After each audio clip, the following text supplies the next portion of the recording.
أعوذ بالله من الشيطان الرجيم. بسم الله الرحمن الرحيم.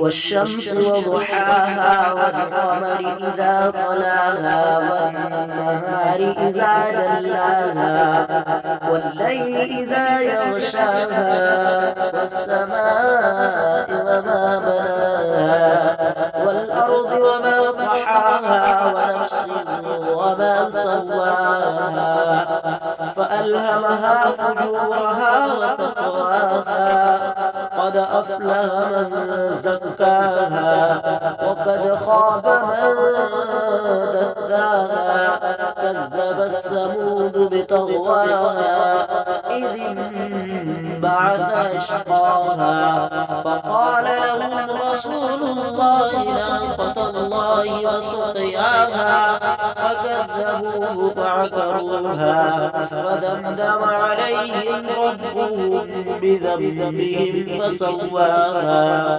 ولا يخاف عقباها. صدق الله العظيم.